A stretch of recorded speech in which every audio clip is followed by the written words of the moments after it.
Pour que l'Afrique noire soit sauvée, nous devons essayer de comprendre qu'est-ce qui ronge justement notre continent. Quels sont les maux, les fléaux qui tuent notre terre-mère. Écoutez attentivement. Avant de commencer, juste une phrase. Franchement, parfois, je me demande à quoi ça sert, franchement, l'ONU. L'Organisation des Nations Unies. Franchement, à quoi ça sert? Ça sert à quoi? À part de maltraiter les gens et de laisser faire la barbarie. Ils laissent faire. Ils adorent ça. Ils ne servent à rien. C'était juste une parenthèse. Alors, ils ont volontairement, parlant des colons impérialistes, esclavagistes, ils ont enivré, ils ont complètement saoulé l'Afrique australe avec de l'alcool, avec les vins spiritueux, avec de la piste du diable. Soi-disant exactement la même stratégie qu'ils avaient utilisée en Chine avec de l'opium, dans le but de détruire la spiritualité, la conscience du peuple chinois. Ils font exactement la même chose avec le peuple noir.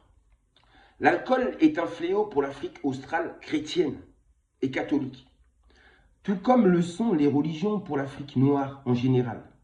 Deux fléaux que je viens de vous citer, la religion et l'alcool. Alcool et religion sont des véritables poisons pour notre peuple. Oh, peuple noir. L'alcool a détruit notre continent, a détruit la jeunesse, car l'alcool rend inactif spirituellement. L'alcool rend le cerveau inactif, défectueux. C'est le pire poison contre l'esprit, contre l'intelligence. L'alcool a la maudite capacité de bloquer, d'empêcher la réflexion. Et sans réflexion, la prise de conscience est impossible.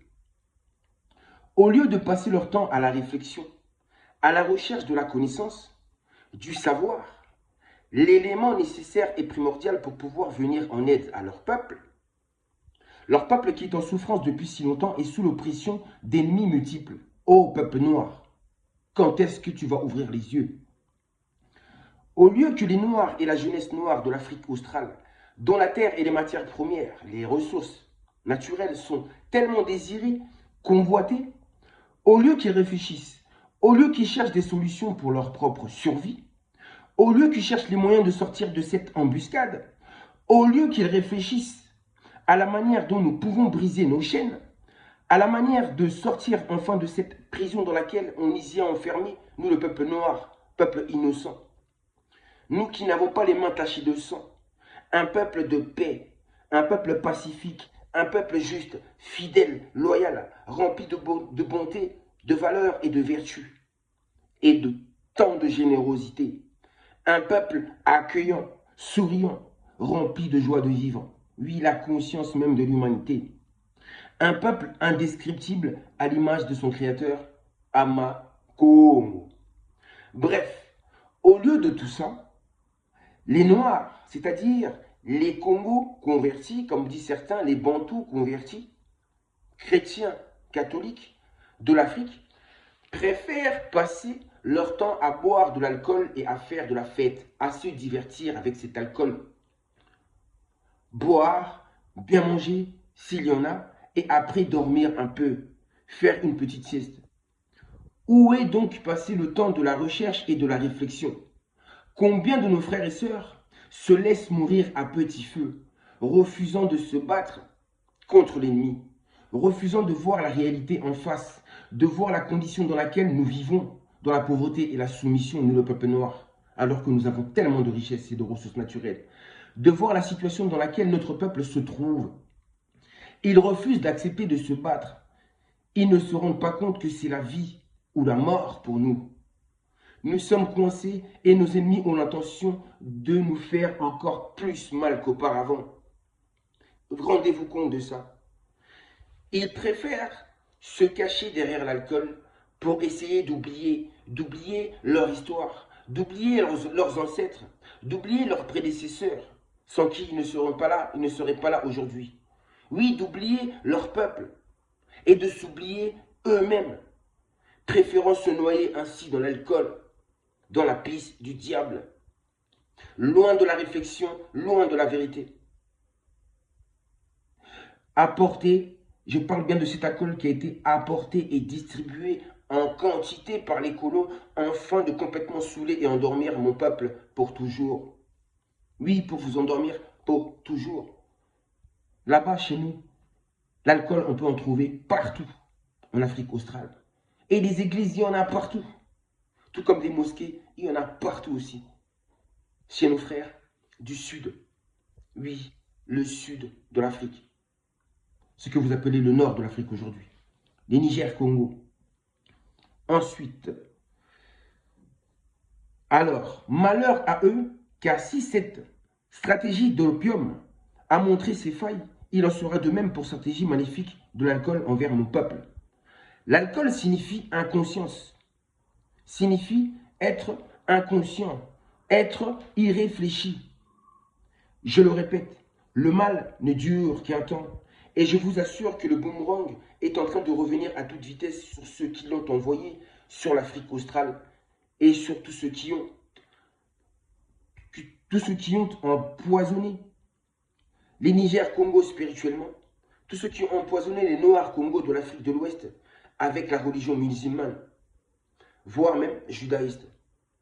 J'ai dit, je parle de tous ceux qui empoisonnent spirituellement l'Afrique, que ce soit le Nord ou le Sud.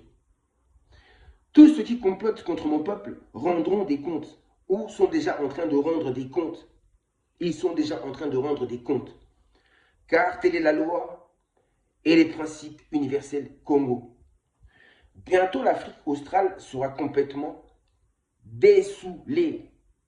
La terre des Congos, la terre des Bantous, la terre des Bushiman sera bientôt complètement dessoulée. Et sachez que l'Afrique, la terre des Noirs, va vomir sur le visage de ceux qui l'ont saoulé à ce point. Nous les Noirs, nous n'avons pas la tête à boire ni à faire la fête vu la situation critique, dangereuse dans laquelle nous nous trouvons. Alors, ouvrons les yeux, méditons, réfléchissons, car ce n'est surtout pas un jeu, mais un combat de toute une vie, un combat pour l'humanité. Peuple noir, toi qui en es le gardien, l'unique gardien de l'humanité, c'est toi le peuple noir. C'est à toi seul de remettre de l'ordre aux choses, car les autres ne savent faire que du désordre. Vous comprenez ça? C'est à vous de rétablir l'ordre des choses. C'est à vous, peuple noir, et à personne d'autre, car les autres ne savent que faire du désordre. Donc l'ordre, c'est à vous de le restaurer, tout simplement, de rétablir la justice et la vérité. C'est ce que je suis en train de faire. Je rétablis l'ordre. C'est à nous d'agir. N'attendez pas, ne restez pas là toujours à passer votre temps à prier, à prier. Vous imaginez un peu quelqu'un qui passe son temps à prier tout le temps, à lire la Bible tout le temps, et en plus à boire. Vous imaginez? Je dis ça pourquoi? Imaginez un peu vos pasteurs là. Vos pasteurs là. Ils adorent, ce sont des adorateurs d'alcool et de vin, de spiritueux. Ils adorent ça. Alors vous imaginez un peu dans quel état ils sont ces gens-là, qui se prétendent être des êtres spirituels. Vous n'imaginez même pas le dégât, dans quel dégât ils sont, dans quel état spirituel ils sont. Et vous imaginez que ce sont ces gens-là qui vous enseignent. Oh là là, c'est pas possible. Si moi j'avais bu de l'alcool, je ne serais pas là devant vous. Je n'aurais pas résisté 8 ans. Jamais. Si j'aurais bu de l'alcool, je ne serais pas là devant vous en train de vous dire toutes ces choses et de vous faire toutes ces révélations. Il fallait se sacrifier. On est obligé de nous sacrifier, de devenir des grands savants, des grands chercheurs. C'est notre destin, c'est notre destinée. Nous sommes nés pour combattre. Nous sommes nés pour nous délivrer, pour nous délivrer. Tel est le but même et la mission de notre vie. C'est ça que les Noirs ignorent. Beaucoup le savent, mais préfèrent aller se cacher derrière l'alcool. Ils préfèrent être lâches que de se battre dignement. Car nous sommes des êtres dignes. Nous sommes les gardiens de l'humanité, je le répète. Alors, peuple noir, lève-toi. Lève-toi et accomplis ton devoir. Qu'il en soit ainsi. Ingeta, Ingeta, Ingeta. L'alcool, c'est mauvais. On pouvait boire quand c'est vraiment la fête. Mais nous, On n'a pas la tête de faire la fête, peuple noir. On n'a pas le temps de faire la fête. On n'a pas le temps. Donc l'alcool, on n'a pas le temps de boire de l'alcool. On pourra un jour, quand on sera délivré, on pourra se permettre de boire et de se détendre. Enfin. Mais pas pour l'instant. Le sacrificateur. Peuple de sacrificateurs.